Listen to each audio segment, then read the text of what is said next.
창세기 11장 27절부터 12장 3절입니다. 창세기 11장 27절부터 12장 3절 한 절씩 교독하시고 마지막 절은 함께 읽겠습니다. 제가 먼저 읽겠습니다. 데라의 족보는 이러하니라. 데라는 아브람과 나홀과 하란을 낳고 하란은 롯을 낳았으며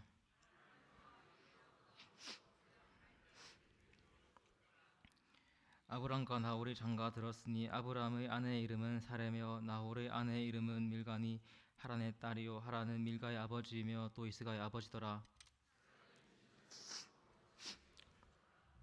데라가 그 아들 아브람과 하란의 아들인 그의 손자 롯과 그의 며느리 아브람의 아내 사레를 데리고 갈대아인의 우르를 떠나 가나안 땅으로 가고자 하더니 하란에 이르러 거기 거류하였으며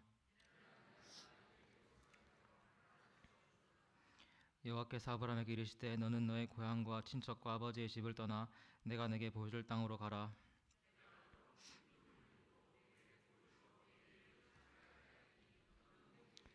함께 읽겠습니다. 너를 축복하는 자에게는 내가 복을 내리고 너를 저주하는 자에게는 내가 저주하리니 땅의 모든 족속이 너로 말미암아 복을 얻을 것이라 하신지라. 아멘.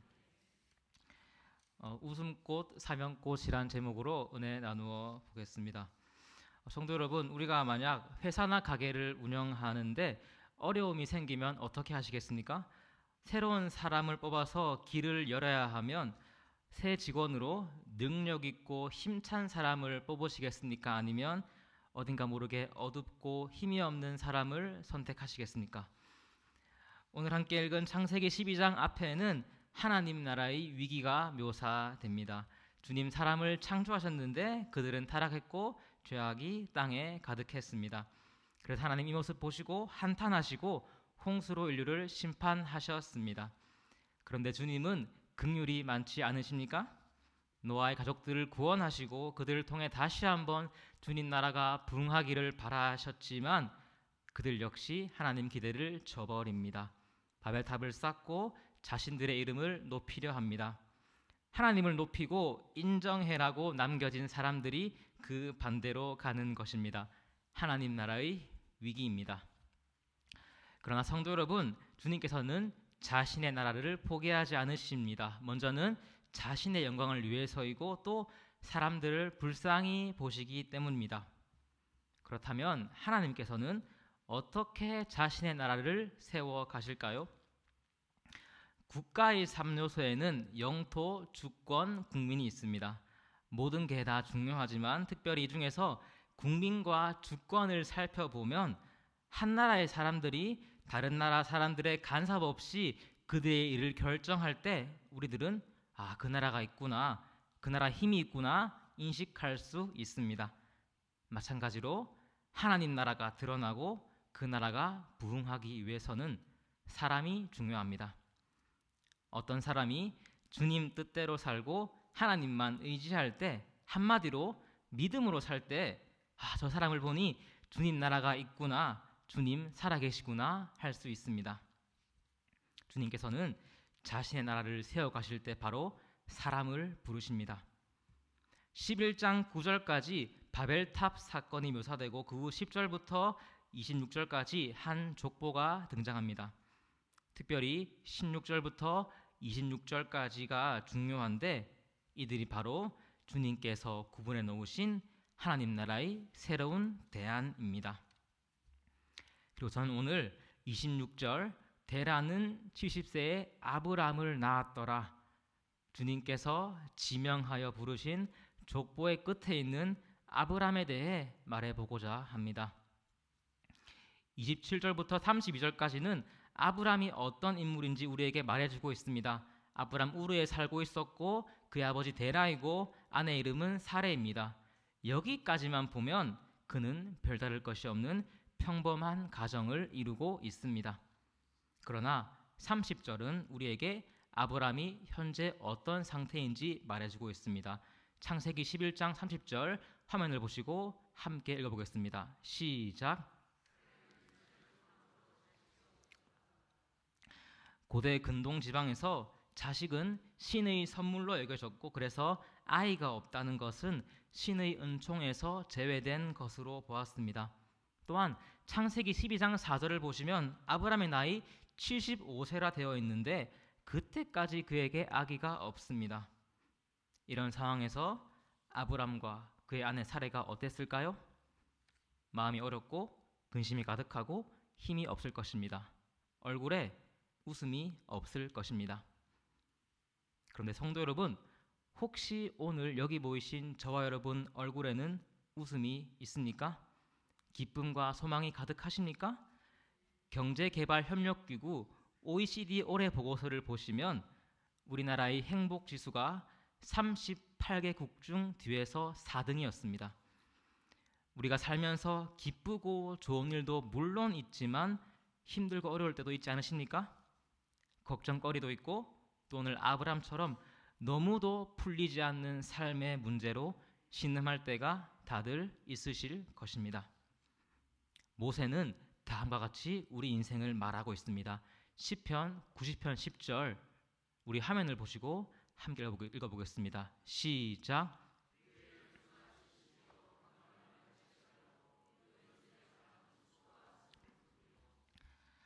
성경은 우리 인생에 자랑할 것이 수고와 슬픔뿐이라 합니다. 이것은 위대한 지도자 모세, 본문의 아브라함 그리고 여기 있는 우리 모두가 마찬가지입니다. 그러나 우리가 반드시 기억해야 할 것이 있습니다. 아브라함 세상에서 보기에는 소망 없고 복이 없는 자라 여겨졌지만 그런 그를 주님께서 선택하셨고 또 삶의 문제로 신음하며 웃지 못하는 이런 우리들도 하나님 부르시고 주님 나라의 모델로 세우셨습니다. 오늘 말씀을 통해 얼굴에 웃음이 없는 아브람과 우리의 인생을 주님께서 어떻게 바꾸어 가시는지 또 우리들 하나님 나라 위에 무엇을 하며 살아야 할지 함께 보시겠습니다. 먼저 창세기 12장 1절도 화면을 보시고 함께 읽어보시겠습니다. 시작.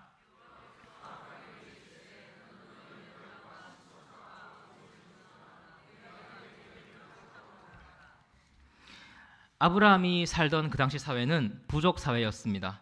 집안끼리 부족을 이룬 사회인데 그것을 떠나는 것은 보호를 벗어버리는 것, 다시 말해 죽음을 각오하는 것이었습니다. 또한 주님께서는 그에게 내게 보여줄 땅으로 가라고 하십니다. 고향 우르를 떠나서 보여준 땅, 이미 아는 땅이 아니라 보여줄 땅으로 가라 하십니다. 여기서 우리는 이런 질문을 할 수 있습니다. 아니 아브라함 그냥 자신이 친숙한 곳에서 가족과 함께 살면 안 됩니까? 또 아브라함도 이런 마음 있지 않았을까요? 하나님, 저 지금 아이도 없고 힘들고 만사가 다 귀찮고 우울한데 굳이 고향과 아버지의 집을 떠나야 합니까? 아까 서두에 말씀드린 바벨탑 사건 기억하십니까? 탑을 쌓은 사람들은 자기 이름을 높이고 그들의 능력을 의지했지만 이에 반해서 아브라함 어떠해야 하겠습니까? 내가 살던 곳, 내가 의지하던 곳, 내가 아는 땅이 아니라 주님 가라는 곳으로 가서 주님만 의지하며 살아야 했습니다. 또한 아브라함의 고향 우르는 우상을 섬기던 곳이었기 때문에 그는 우상의 영향권에서 벗어나야 했습니다. 주님께서는 오늘 아브라함이 주님 나라의 모델답게 살라고 길을 떠나라 하신 것입니다. 그는 주님만 의지하고 주님만 믿어야 했습니다. 자, 그렇다면 아브라함 자식이 없어 마음이 낙심되고 힘들지만 주님 말씀 순종하여 앞으로 나가면 무엇이 그에게 보장되어 있을까요? 하나님은 그에게 무엇을 약속하실까요? 우리 화면을 보시고 12장 2절과 3절 말씀도 함께 읽어보겠습니다. 시작.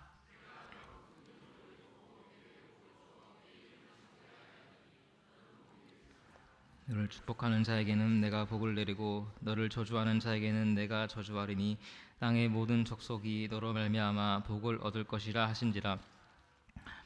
주님 아브라함에게 큰 복을 약속하시는데 먼저 그가 큰 민족이 되게 하십니다. 오늘 아브라함 자신의 친척과 아버지의 집을 떠났는데 여러분 우리 생각에 사람이 자신이 살던 지역과 부모의 곁을 떠나면 어떻습니까? 자립해서 성공하는 것이 매우 어렵습니다. 그런데 주님 아브라함 큰 민족을 이루고 심지어 그냥 큰 것도 아니고 나중에 보시겠지만 하늘의 별처럼 많은 후손을 약속하십니다. 또 아브라함은 생육하고 번성할 것입니다. 이 땅 가운데 잘 될 것이고, 그래서 아브라함 창대하게 될 것입니다. 그는 높은 아버지란 뜻의 아브람에서 무수한 자들의 아버지란 뜻의 아브라함으로 이름이 바뀌게 될 것입니다. 여기까지를 정리하면 아브람 그 개인이 어마어마한 복을 누리게 될 것입니다. 주목할 것은 여기서 그가 받을 복이 끝이 아닙니다. 그는 복 그 자체가 될 것이며 그로 말미암아 모든 족속이 복을 받을 것입니다. 저는 포항에 있는 기독교 대학 한동대학교를 졸업했는데 총장님께서 정말 강조하신 말씀이 무엇이냐면 그것은 공부해서 남주자였습니다. 이 말이 무엇입니까? 공부해서 나만 성공하고 잘 살고 복 받는 것이 아니라 그 복을 나눠줘라. 그게 진짜 가치 있고 최고의 복이다. 이거 아니겠습니까? 아브라함도 마찬가지입니다. 주님 그에게 복을 주시는데 자기만 복을 받고 끝, 이것이 아니라 그를 통해 다른 사람들, 심지어 땅의 모든 사람이 복 받기를 원하십니다. 여러분, 그렇다면 아브라함을 통해서 어떻게 모든 이들이 복을 받게 될까요? 아브라함이 자기 재산을 남에게 나누어 줄까요? 아니면 힘들고 어려운 사람들을 먹여주고 재워줄까요? 바로 아브라함의 후손으로 예수님이 오십니다. 마태복음 1장 1절입니다. 아브라함과 다윗의 자손 예수 그리스도의 계보라. 예수님 누구십니까? 모든 사람 죄를 범해 주님 영광에 이를 수 없지만 그분을 믿으면 주님께 나아갈 수 있습니다. 예수님 영접하면 이 세상 최고의 복인 구원을 받게 됩니다. 그런데 예수님 아브라함의 후손이기에 예수님을 통해 온 인류가 복을 받는 것은 아브라함을 통해 모든 사람이 복을 받는다고 말할 수 있습니다. 성도 여러분, 오늘 아브라함 맨 처음에 어떤 사람이었습니까? 자식이 없어 애통했고 슬픔이 가득했습니다. 그러나 하나님께서 그를 주님 나라 세워가시는데 불러주셨습니다. 아브라함 주님만 의지하며 새로운 곳을 향해 출발하였고 복 가는 거리가 멀어 보였지만 주를 따라가며 복의 정점에 앉게 되었습니다. 무엇보다도 그를 통해 예수님이 이 땅에 오게 되십니다. 바로 사명의 꽃을 피운 것입니다. 성도 여러분, 이 땅 가운데 살면서 주님 나라 그 자체이신 예수님을 낳는 것보다 큰 사명이 있겠습니까? 그런데 우리가 생각해 볼 것은 아브라함이 주님께 쓰임 받으며 사명의 꽃을 피웠다고 했는데 그는 그 꽃 말고도 한 가지 꽃을 더 피웠습니다. 아까 2절과 3절이 아브라함이 받을 복을 다시 정리해 보면 그가 큰 민족을 이루고 이름이 높아지고 또 마지막 그의 후손으로 예수님 오시려면 이 모든 복이 이루어지기 위해서는 단 하나가 필요합니다. 그것이 무엇입니까? 바로 그에게 자식이 있어야 합니다. 아브라함이 자식을 낳아야 그 자식이 후손을 낳을 수 있고 그 후손이 자식을 낳고 이것이 계속 이어져야 그는 큰 민족을 이루고 그 끝에 예수님 올 수 있습니다. 창세기를 계속 보시면 주님 약속하십니다. 너에게 자식을 주겠다. 하늘의 별처럼 후손이 많아지게 하겠다. 다른 이가 낳은 자식 말고 너의 아내 사레가 내게 준 아들이 약속의 아들이다. 그리고 마침내 아브라함이 100세일 때 그에게 아들을 허락하십니다. 도대체 왜 주님께서는 아브라함이 100세의 아들을 주셨을까요? 주님 75세의 아브라함을 부르시며 약속하셨는데 왜 25년을 기다리게 하셨을까요? 여러분, 아브라함이 25년 끝에 어떤 마음과 자세가 생겼을까요? 아마 그는 시간이 지날수록 절망했을 것입니다. 주님 약속하셨으니 믿음이 넘쳤다가 또 실망했다가 이런 좌절을 반복했을 것입니다. 아시겠지만 그는 갈등 속에 아내의 여종인 하갈과 동침하여 아기를 낳기도 했고 99세에 주님 말씀하실 때는 100살인 사람이 어떻게 아기를 낳냐 하며 엎드려 웃었습니다. 그러나 하나님 또 그를 일으키시고 약속하시고 마침내 100세의 아들을 얻었습니다. 성도 여러분, 혹시 이삭 뜻을 아십니까? 바로 웃음입니다. 아브라함 주님을 의지하며 믿음의 길을 떠났고 예수님을 낳는 사명의 꽃을 피웠습니다. 그리고 그 과정 속에 아브라함 인생의 웃음 이삭이 찾아왔습니다. 그의 얼굴에 드디어 웃음꽃이 핀 것입니다. 오늘 2절과 3절의 약속을 다시 적어볼 수 있습니다. 아브라함, 너 지금 힘들고 어렵지? 얼굴에 웃음 하나도 없지? 나를 따라 믿음의 여행을 떠나자. 너는 웃음꽃과 사명꽃을 피울 거야. 그리고 우리는 아브라함이 떠난 믿음의 여행 그 결말을 알고 있습니다. 아브라함은 우리가 다 아는 믿음의 조상이 되었습니다. 쉽게 말해서 믿음하면 아브라함이 되었습니다. 주님 자신 나라 세워가시며 자신만 바라보는 믿음의 사람을 원하셨고 아브라함 고통과 갈등의 시간 속에 주님 나라를 증거하는 멋진 사람으로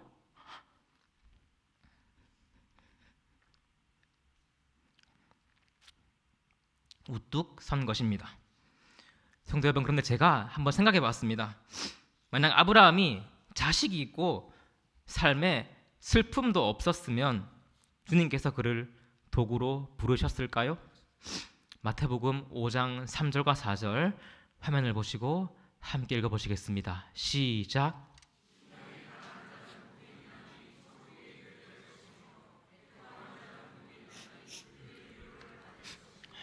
아멘.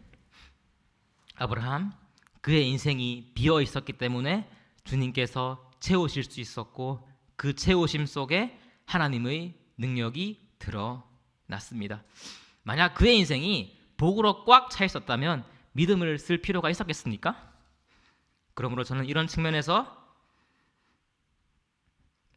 11장 30절의 자식이 없었더라, 이 구절은 더 이상 아브라함에게 아픔과 수치가 아니라 자랑이 될 것입니다.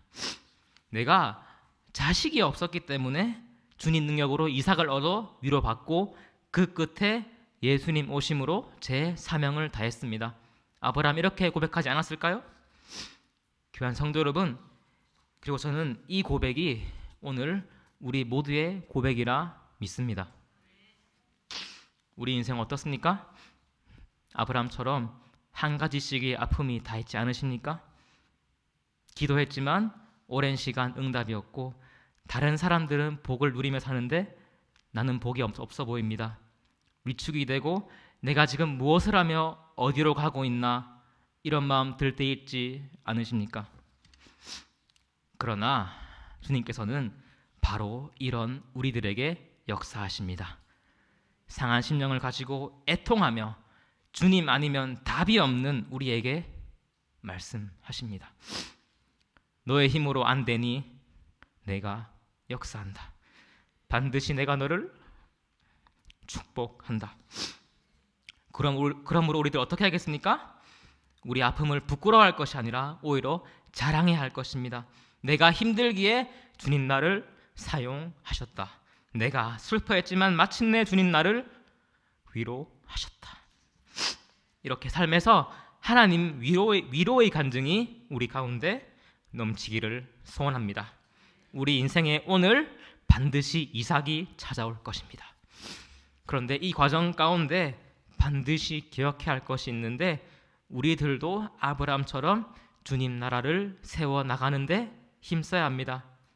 아브라함 주님 말씀 순종해 그의 나라 이루기를 힘썼고 그는 결국 예수님을 이 땅 가운데 낳았습니다. 성도 여러분, 우리도 이 땅 가운데 예수를 낳기 위해 힘써야 할 것입니다. 먼저는 우리 개인의 삶에서 믿음으로 살면서 주님을 인정하고 그것이 사명의 시작이고 주님을 고백하며 이 땅을 예수로 물들이기 위해 주의 사람들을 세워나가는데 힘을 다해야 하지 않겠습니까? 하나님의 안아주심을 경험하고 또한 주님의 사역에도 힘쓰는 우리 모두가 되기를 소원합니다. 우리가 다 아는 복음성가 중에 시선이란 곡이 있습니다. 가사 보여주시겠습니까? 내게로부터 눈을 들어 주를 보기 시작할 때 주의 일을 보겠네. 내 작은 마음 돌이키사 하늘의 꿈꾸게 하네. 주님을 볼 때 모든 시선을 주님께 드리고 살아계신 하나님을 느낄 때 내 삶은 주의 역사가 되고 하나님이 일하기 시작하네. 2절입니다. 모든 시선을 드리고 주님께 드리고 전능하신 하나님을 느낄 때 세상은 주의 나라가 되고 하나님이 일하기 시작하네. 창세기 15장에서 하나님 아브라함에게 하늘을 보라 하십니다. 별을 세보라 하시며 셀 수 없는 별처럼 많은 자손을 약속하십니다. 아브라함 주의 약속 믿고 따라갈 때 그의 삶은 주의 역사가 되었습니다. 주님 능력으로 자식을 얻었고 그 후손으로 예수님이 이 땅에 오셨습니다. 이것은 세상이 주의 나라가 되는 것입니다. 아브라함 그의 인생을 통해 하나님 나라가 확장된 것입니다. 그리고 주님께서는 주님 나라가 희미해 보이는 바로 지금 이 땅에서 저와 여러분을 부르십니다. 그리고 시선을 주님께 돌아하십니다. 우리의 작은 마음, 갖고 있는 걱정과 아픔에서 눈을 들어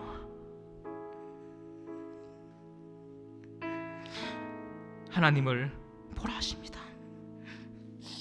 하늘의 꿈을 꾸라 하십니다. 우리가 믿음으로 나아갈 때 아브라함처럼 웃게 되고 또 사명을 완수할 것입니다. 저와 여러분의 아픈 이야기가 예수를 낳음으로 변화되어 주님 나라에 사용될 줄 믿습니다. 오늘 제목처럼 믿음으로 웃음꽃과 사명꽃을 피우고 믿음의 사람이 되어 하나님 나라 확장에 크게 쓰임받는 저와 여러분 되기를 소원합니다. 기도하시겠습니다.